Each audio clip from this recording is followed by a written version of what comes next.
Have I ever got a stunner for you guys tonight? This is Oud for Glory by the house of Lattafa. This one here is an absolute pleasure to review, and it's even more of a pleasure to wear. So this one here is just uber classy. As I'm sure everybody knows, this is an inspired by fragrance. It's a clone of another very famous perfume called Oud for Greatness by the house of Initio. Now, we all know that much, but this actually resembles another even more popular fragrance out there.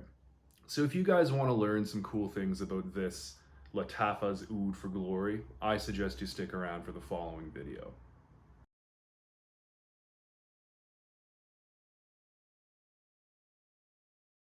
Hi guys, welcome back to Real Scent Review. Thanks for tuning in with us again. If you haven't already subscribed to my channel, please subscribe if you're a fan of fragrance related content. Also, think about giving this video a like, So tonight, I have the pleasure of showing you guys Oud for Glory by the house of Lattafa. So this one, yes, we all know it's a clone of Oud for Greatness by the house of Initio. However, this also has some striking similarities to another even more popular fragrance out there. So in this video, I'm going to be explaining all of that. First of all, I am going to start with the presentation of this fragrance. Here it is here. Comes in a beautiful box with a plastic window in the front. Some information on the back. Of course, you got the name here, all that good stuff. It opens up like so. Although this box is made of plastic and cardboard, I think the presentation is just really nice, really classy. Bringing the actual bottle out now. Here it is. It's got a velvety finish, a rubbery velvety finish. Beautiful bottle, glass. This is very heavy. It's a 100 ml bottle. On the bottom here we have that information. On the top we have this cap. Now the cap is just really nice as well. It slides off very gently, slides in very gently. However, being such a heavy bottle and being that this cap does not click into place, I would not pick it up by the cap, but hey, you guys should know that by now. Just never pick any bottle up by the cap, no matter how tempting it can be. Gonna go ahead and waste a spray with pleasure. The distribution of the atomizer is absolutely amazing. Look at that power.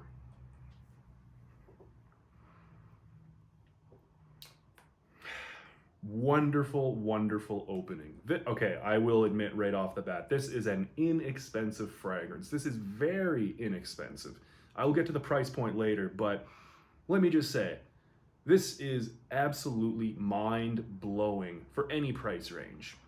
For what it costs, honestly, I would be willing to pay probably 3 times as much. It's just incredible. Right off the opening, amazing. The top notes I get here are saffron, nutmeg, and lavender. Although to my nose, the most prominent notes are the saffron and the nutmeg. So it opens up with some spice, some deep spice from the nutmeg. It's slightly sweet, kind of reminds you a little tiny bit of cocoa in a way. And the spicy saffron up top adds kind of like almost a smokiness to it. So in the mid, we have oud and patchouli, and in the dry down we have more oud, more patchouli, and some musk. Those are the official notes that are listed. However, I have to break your heart in one way, but I have some good news that'll compensate for that later. All right, the bad news is I don't really get much oud in this, even though it's in the name Oud for Glory. There's really not that much oud in here. And those official notes that I listed might not be so accurate. So allow me to give you the rundown of what my nose detects. In the opening, yes, it's the same. I get the saffron, I get the nutmeg, and a slight hint of lavender, sure.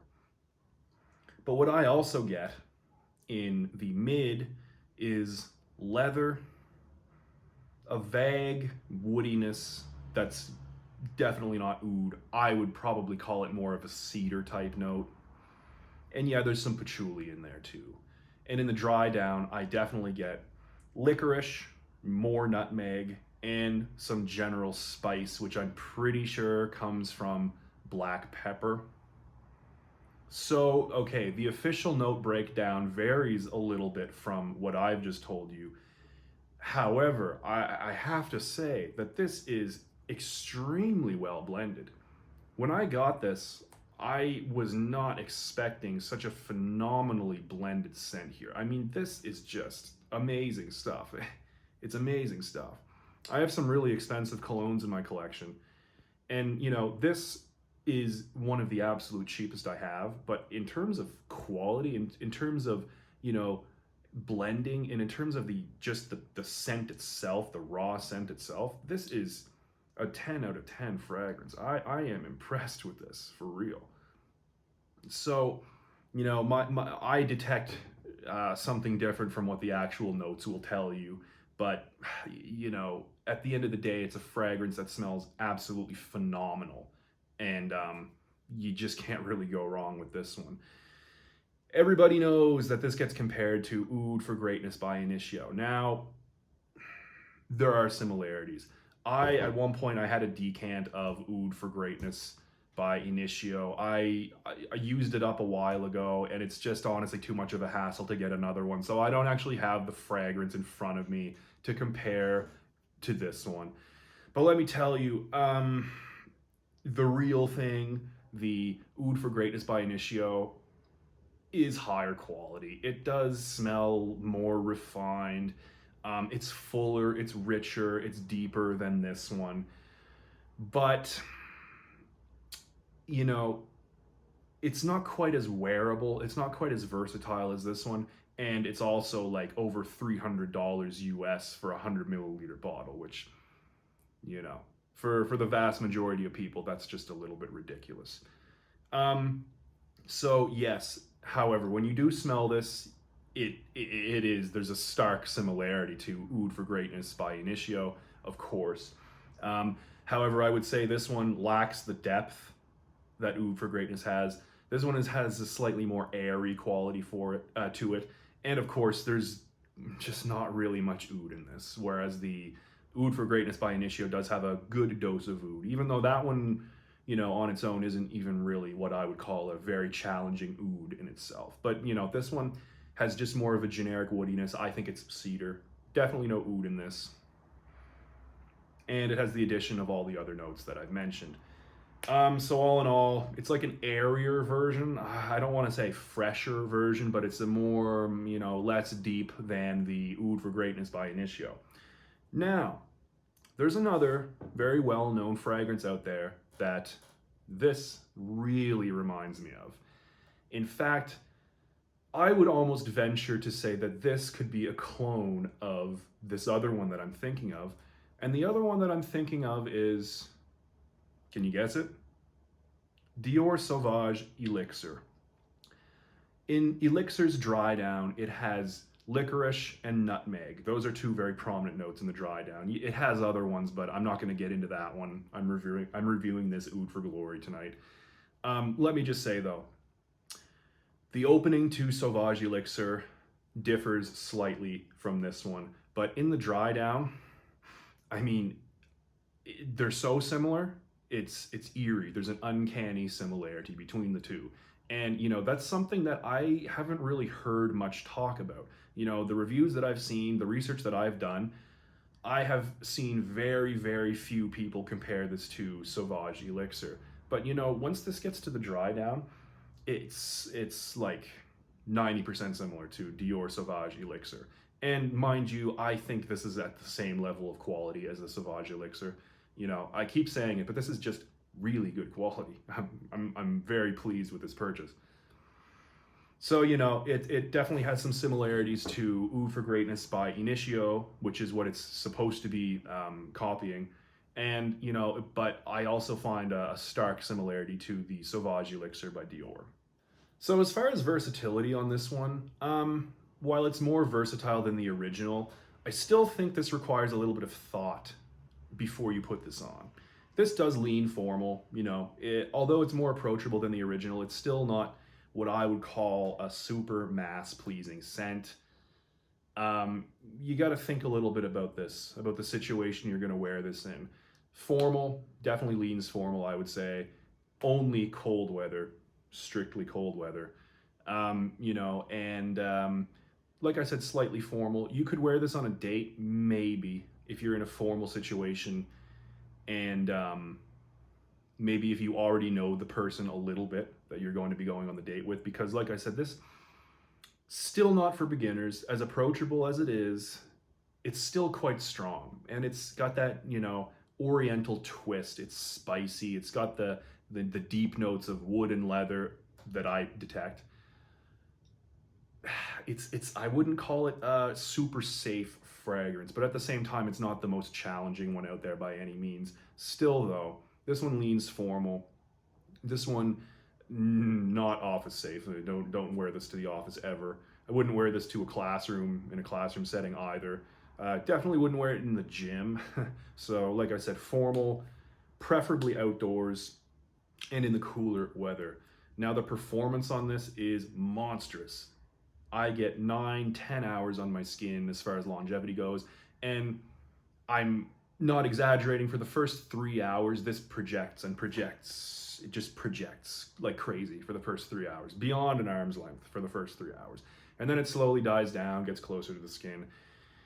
But the performance on this is incredible, and the sillage as well. This hangs around in the air for like an hour, almost an hour. It hangs in the air around you after spraying it. The performance is just phenomenal. I really can't get over how top notch this one really is. Like I said, it does have some similarities to Dior Sauvage Elixir. So what I mean by that is, if anybody has smelled Sauvage Elixir, you're probably going to be reminded of like 1980s powerhouse clubbing scents. So what I mean by that is, those scents are known for their monstrous performance, and they have sort of like just a lot of notes mixed together. They're kind of meant to try to overwhelm people to be noticed in a club type of setting, right? I get that in this, but at the same time, this one is more refined than your typical 80s club banger, right? This does have the depth to it. This does have classiness from the woody notes and the leather and the added licorice and the spices in the top. So, while it does share some DNA with typical 1980s club bangers, as I call them, this is fit for the modern age. It's very fit for the modern age. This doesn't smell dated, although like I said, it shares that really strong DNA with 80s club fragrances. And if you've smelled Sauvage Elixir, I think you'll know what I'm talking about here. I would say this is a step up from Dior Sauvage Elixir. I think this is just better blended. I think it has more interesting notes here. I just really think you should pick one up. And to be honest with you, you probably won't have to put much thought into that one either, because it can be found online at discounters for like $25 Canadian for a 100 milliliter bottle. I mean, it just doesn't get better than that. This smells like a very expensive cologne. It smells way more expensive than it actually is. So, by the way, it's strictly a male fragrance. I just think it's totally masculine, nothing feminine about this one. One thing I would like to say on a final note: this bottle is made to mimic the bottle of Initio's Oud for Greatness. I mean, I'm going to show a picture of both bottles side by side, right? So I don't think plagiarism is cool. It's very clear that they were trying to mimic almost exactly the original bottle, the Oud for Greatness. I don't think that's cool. I think that Lattafa should have just made their own bottle, different design. Sure, keep the same scent the way it is, but the bottle is just too similar to the Oud for Greatness. It's very clear what they were trying to do. I don't think that's necessary.